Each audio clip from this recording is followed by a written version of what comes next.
السلام علیکم friends, welcome back to my YouTube channel. آج میں آپ سبھی کو زکوٰۃ دینے کے فضیلتوں کے بارے میں بتانے جا رہی ہوں۔ اللہ نے ہر وہ چیز دی ہے جو زندگی گزارنے کے لیے کافی ہے۔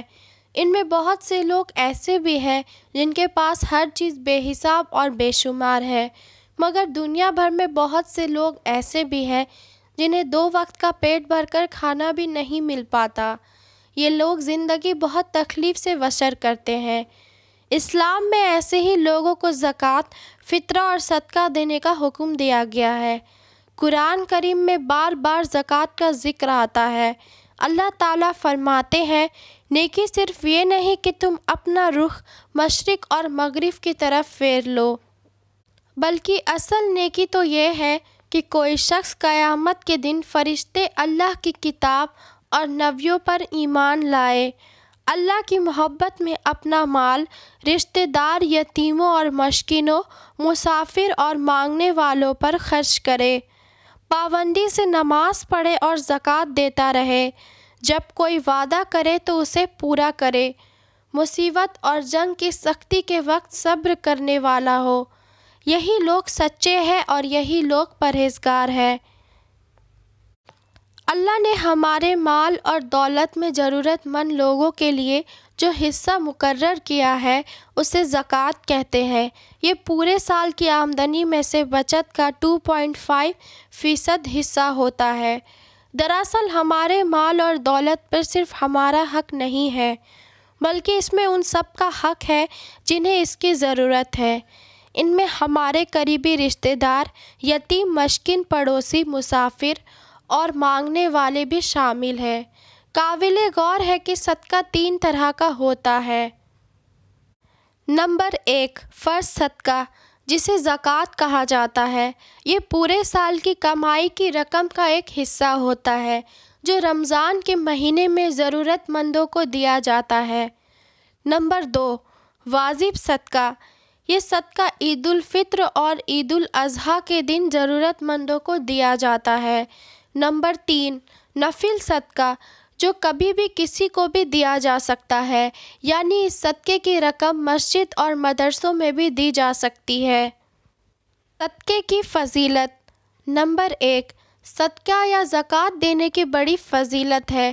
قرآن کریم میں اللہ تعالیٰ فرماتے ہیں، جو لوگ اپنا مال اللہ کی راہ میں خرچ کرتے ہیں، ان کے خرچ کی مثال اس دانے کی مانند ہے جسے 7 والیاں نکلیں اور ہر والی میں 100 دانے ہوں، اور اللہ جس کے لیے چاہتا ہے اضافہ کر دیتا ہے، اور اللہ بڑا رحم و کریم ہے، بڑا صاحب علم ہے۔ نمبر 2، زکوٰۃ دینا ہر اس مسلمان پر فرض ہے جو اسے دینے کی شرطوں کو پورا کرتا ہے۔ زکوٰۃ دینے والوں کے لیے بڑا ثواب ہے، ایسے لوگ ہر خوف اور غم سے بچے رہیں گے۔ نمبر 3، قرآن کریم میں اللہ تعالیٰ فرماتے ہیں، بے شک جو لوگ ایمان لائے اور نیک عمل کرتے رہے اور پابندی سے نماز پڑھیں، زکوٰۃ عطا کرتے رہے، تو ان کے لیے ان کے پروردگار کے پاس ان کا اجر ہوگا، اور قیامت کے دن انہیں نہ کوئی خوف ہوگا اور نہ ہی کوئی غمگین ہوگا۔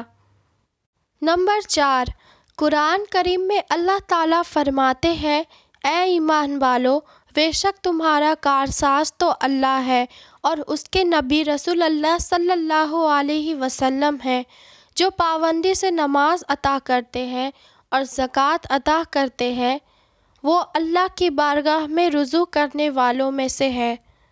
قرآن کریم میں اللہ تعالیٰ فرماتے ہیں، مومن مرد اور مومن عورتیں ایک دوسرے کے رفیق ہیں، اور وہ بھلائی کا حکم دیتے ہیں اور برائی سے روکتے ہیں، پابندی سے نماز ادا کرتے ہیں اور زکوٰۃ ادا کرتے ہیں، اور اللہ اور اس کے رسول صلی اللہ علیہ وسلم کی اطاعت کرتے ہیں۔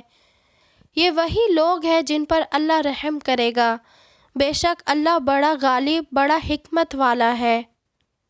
قرآن کریم میں اللہ تعالیٰ فرماتے ہیں، تم پابندی سے نماز پڑھا کرو اور زکوٰۃ دیتے رہو، اللہ کے احکام کو مضبوطی سے تھامے رہو، اللہ ہی تمہارا خالق ہے اور وہی بہترین راستہ بنانے والا ہے، وہی مدد کرنے والا ہے۔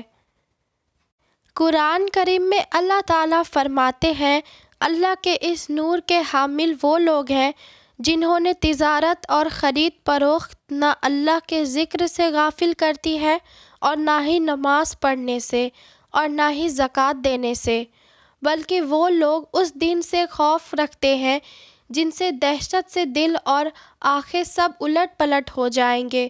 لوگ سمجھتے ہیں کہ بیاج پر پیسہ دینے سے ان کا مال بڑھ جائے گا، لیکن حقیقت میں ایسا نہیں ہوتا۔